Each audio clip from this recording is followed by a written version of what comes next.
आप हम सब लोगों को समझने की आवश्यकता है। आज हमारे अतीत को हम देखें, हमारे इतिहास को हम देखें, हम क्या थे, अभी हम क्या हैं। एक युग था, एक जमाना था, और इतिहास के पन्ने उठाकर हम देखेंगे, भील समाज को हम समझेंगे, तो हमारे को समझ में आएगा कि हम भील कौन है। आज ये जो सरपंच है, जो वार्ड पंच जो जीत कर आए हैं, ये तो आज जीत के आए, मगर इतिहास इस चीज का गवाह है। इस धरती के ऊपर यदि कोई सच्चा राजा हुआ तो या तो इंद्र राजा हुआ, या राजा हुआ, या तीसरा भील राजा हुआ। भील एक राजा हुआ। भील का इतिहास एक अलग है। भील वो जाति है जो एक छत्रराज के मालिक, जिसने पूरी पृथ्वी के ऊपर जिसने आदर्श स्थापित किया, जिसने मर्यादा स्थापित की, भगवान राम, उस माता सबरी के झूठे बैल खाने वाली भगवान राम को हम राणा पुंजा का इतिहास उठाकर देखें। राणा पुंजा ने इस मेवाड़ की मातृभूमि की रक्षा के लिए जिसने अपने प्राणों की आहुति दी, जिसके खून से इस मेवाड़ की धरती को खून से लाल कर दिया, ऐसा इतिहास राणा पुंजा था।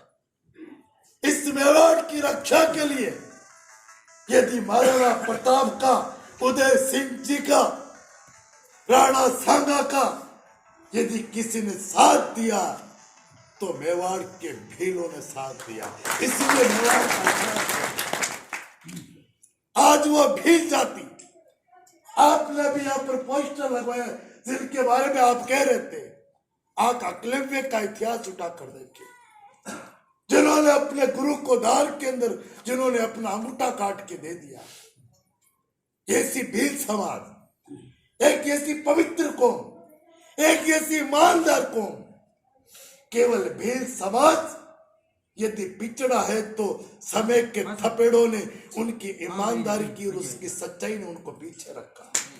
पर आज वो भील समाज इस देश के अंदर जिस समाज की जो भागीदारी होनी चाहिए, और इस भील समाज को सम्मान करना तो दूर की बात, जाजम के ऊपर बैठने का भी अधिकार नहीं था। मगर इस देश के अंदर एक ऐसा राजनीतिक युग पुरुष का निर्माण हुआ, बाबा साहब भीमराव अंबेडकर जी ने एक ऐसी व्यवस्था करवाई कि इस देश के अंदर हर समाज की एक भागीदारी का उन्होंने प्रावधान किया। और आज गुरुदेव गोपाल जी भाट साहब ने एक अच्छी बात कही कि यदि भील समाज का रिजर्वेशन, राजनीति के अंदर रिजर्वेशन, पंच सरपंच बनने का अधिकार किसी ने दिया तो हमारे मुख्यमंत्री भारतीय जनता पार्टी के भैरू सिंह जी शेखावत ने दिया, जिसके कारण आज हमारी समाज के अंदर भागीदारी बंधु। मैं अब ज्यादा नहीं कहूंगा, आज इस जगह से तुम दो प्रण करके जाओ, यहां से संकल्प करके जाओ, केवल हम दो चीजों का ध्यान रखेंगे। हमारा समाज का बेटा हो या बेटी हो, यदि वो किसी वार्ड पंच में, सरपंच में, पंचायत समिति सदस्य में, एमएलए में, सांसद में वो चुनाव लड़ता है, चाहे वो किसी भी पार्टी में हो, यदि वो चुनाव लड़ता है तो वोट देते वक्त या तो भगवान को पता या तुम्हारे को पता, उस समय तुम्हारे बेटे को वोट देना सीख। दूसरी बात, तुम्हारे समाज के बच्चे बच्चियों को अब 10-15 साल सब चीजों को बंद कर दो, सब चीजों को भूल जाओ, केवल हमारे बेटे बेटियों को पढ़ाना लिखाना शुरू कर दो, अच्छी स्कूलों में पढ़ाओ और तुम्हारे बेटे बेटियों को डॉक्टर, आरएस, आईएएस, आईपीएस बनाने लगे। और जिस दिन समाज के बेटे अधिकारी बनेंगे, उस दिन तुम्हारे समाज का परिवार, तुम्हारा समाज, उनके अंदर एक अलग ही खुशियां देखने को मिलेगी। बंधुओं, मैं एक बात, ये जितने भी समाज के नेता हैं उनसे मैं प्रार्थना करना चाहता हूं। अभी आरक्षण की बात आई थी। आरक्षण यदि सच्चा आरक्षण किसी का था, वो एसटी का आरक्षण केवल भील समाज का था। उस भील समाज के, भील बीड़ा समाज के बीच में एक कोमा लगाकर भील अलग हो गया, मीणा अलग हो गया, और जो आपका हक है आपको कुछ नहीं मिला, और उस सारा हक केवल एक मीणा समाज ने उसका फायदा उठाया। इसलिए नेता लोगों के सामने चिल्लाने से कोई फायदा नहीं। आप हाई कोर्ट के अंदर, आप सुप्रीम कोर्ट के अंदर, आपकी समाज की दशा दिशा वो लेकर समाज कोर्ट के अंदर आप जाओ, आप अच्छा वकील करो, चाहे कितना ही पैसा लगे। आप ये बात कहो कि हमारे आरक्षण का वर्गीकरण में होना चाहिए, केवल भील समाज का अलग आरक्षण होना चाहिए, और भील समाज को अलग आरक्षण से उनको नौकरी मिलनी चाहिए। यदि 10 साल भी यदि आपके समाज की अलग आरक्षण की व्यवस्था हो जाएगी, तो मेरा ऐसा मानना है कि राजस्थान का भील समाज एक मुख्य प्राथमिक स्थान के ऊपर मुख्य धारा में जोड़ने का समाज काम करेगा। इसलिए आपसे प्रार्थना है, और इसके लिए मैं आज जादव के बीच में बैठ के कह रहा हूं, आप तन से, मन से, धन से आप मेरे को कहना कि आरक्षण के लिए और कोर्ट के वकील के फीस के लिए आप जो भी मेरे को आदेश दोगे, आपके सम्मान के लिए, तन मन धन के लिए दिन रात गुजर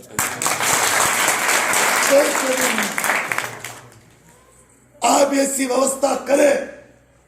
नेता लोग सुनने वाले नहीं, ये राजनीतिक पार्टियां, ये सरकार वोटों की भूखी होती है, वो वोटों के दबाव में निर्णय नहीं करती है, परंतु कोर्ट निर्णय, कोर्ट न्यायपालिका पर देश के लोकतंत्र को भरोसा है, देश की जनता को भरोसा है। जब प्रशासन, सरकारें, नेता, कोई व्यक्ति नहीं सुनते, उससे के कोर्ट सुनती, न्यायपालिका सुनती है।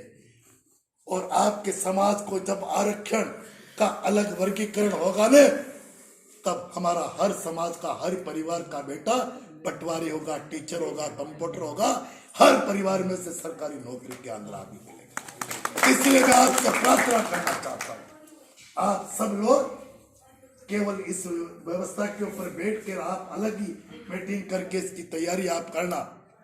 और आज इस मौके पर समाज के जितने भी पंच सरपंच यहाँ पर बैठे हैं, उनसे मेरी प्रार्थना है कि आज के जमाने में जो चतुर व्यक्ति होते हैं, हमारे केवल 2 जात है, एक तो है चतुर और एक है भोली। भील समाज भोली जात है, इसलिए कई व्यक्ति चतुराई से अपना काम करवाना जानते हैं, मगर भील भोले होते हैं, वो अपने काम को भूल जाते हैं। इसीलिए सभी सरपंचों से, वार्ड पंचों से मेरा निवेदन है कि आप उन भील परिवार के घर पर जाके, जिनकी 3-3 पीढ़ियां खप गई मगर उनके मकान का पट्टा नहीं मिला, उनकी फाइल तैयार करके इस 6 महीने में सबके पट्टे बनाने का काम, उनके मकानों के पट्टे बनाओ, उनके बीपीएल कार्ड बनाओ, उनके गेहूं चालू करो, और उनके छोटी मोटी और कोई तकलीफ हो उनका समाधान करने का पहला प्रयास करना बंद हो। मैं आज ज्यादा कुछ नहीं कहूंगा, हमारे यहाँ पर सरपंच साहब को मीटिंग में जाना है।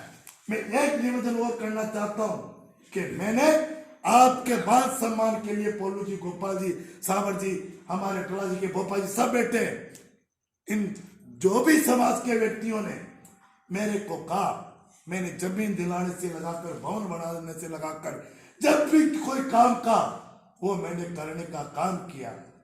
हमारा नगर पालिका का चुनाव वापस आ गया, हमारे नगर पालिका के चुनाव के अंदर वापस इस गुलाबपुरा क्षेत्र में चुनाव होगा। हमारे यहाँ पर 27-28 परिवार भील समाज के हैं।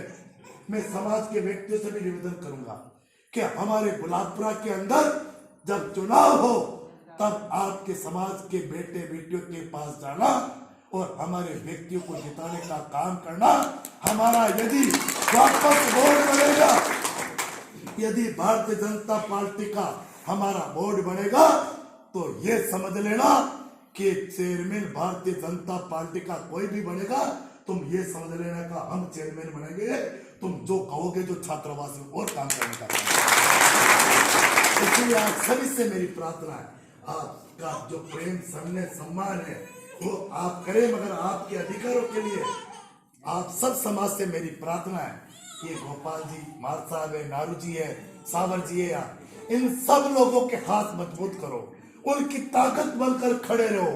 बंधुओं, तुम्हारा समय निकल गया, हमारा समय भी निकल जाएगा, परंतु बंधुओं ये आने वाले जो बंधु है नौजवान, उनका जीना बहुत दुश्वार है।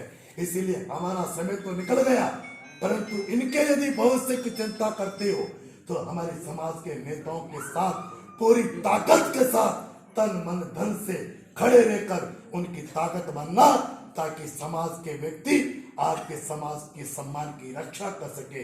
इसी आशा और विश्वास के साथ आप सभी का बहुत बहुत धन्यवाद। मेरी समाज की